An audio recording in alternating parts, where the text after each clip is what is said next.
Hi guys, so I've been asked a lot to talk about how I feel about the last front page and the last cover of the Charlie Hebdo magazine, and generally about the cartoons and the whole situation. And I really wanted to make a video, but I realized that I had many things to say and that I needed to write them down, and I came up with quite a big piece of text, and I thought I would just upload it on Tumblr or somewhere, but I really wanted to make it into a video. So I'm just going to read it. I am sorry, it's not going to be very entertaining, and I will post the text also somewhere because of my French accent. There might be some parts that might be a bit difficult to understand for some of you. So there seems to be quite a group of people out there, and the religious ones and non-religious ones, to think that the cartoons are offensive and therefore should not be published.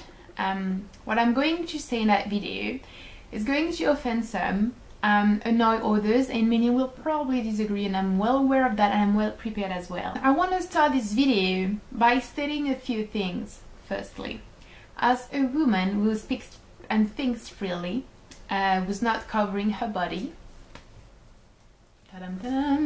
doesn't believe that I and other women shouldn't take part in politics or have access to positions of power, as a woman who doesn't have a regular sexuality, and probably because of many other things, I am seen as offensive by many religious people, no matter the religion they believe in.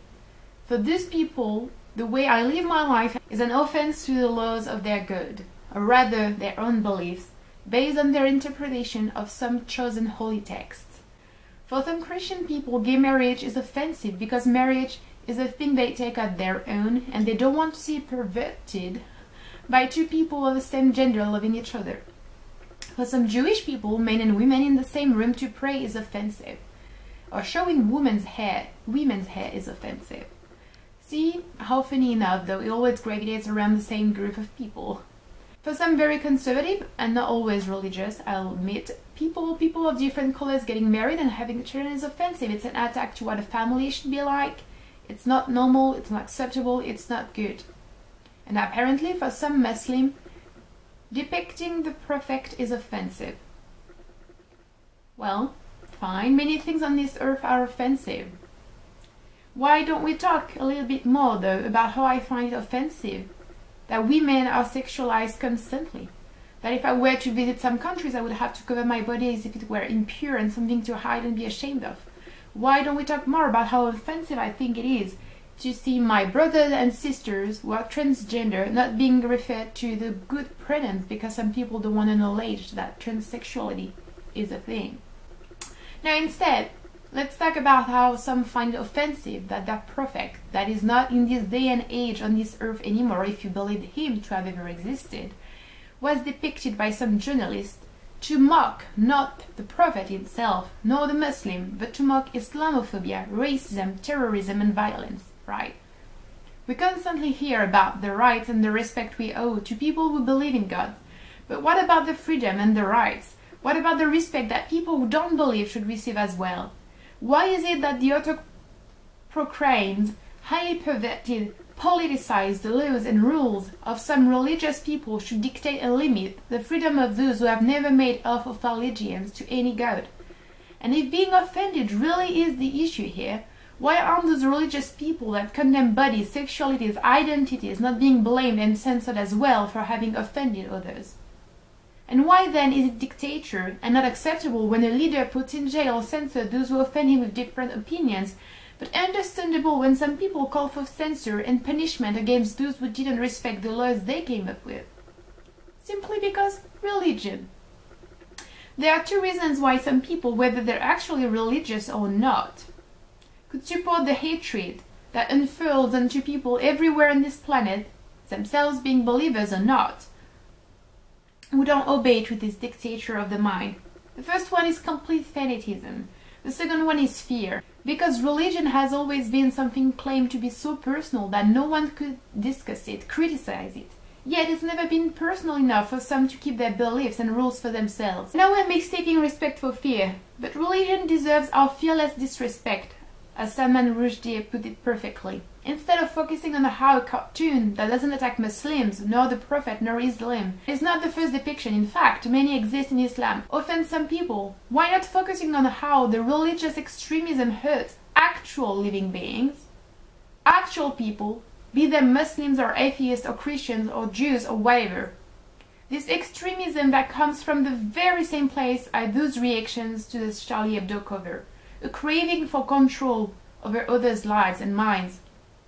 This control will not win. That won't happen. We won't let that happen. And we'll fight it, hopefully, in the countries where it's already, unfortunately, daily. So how do I feel about that last cover? I support it. I appreciate it.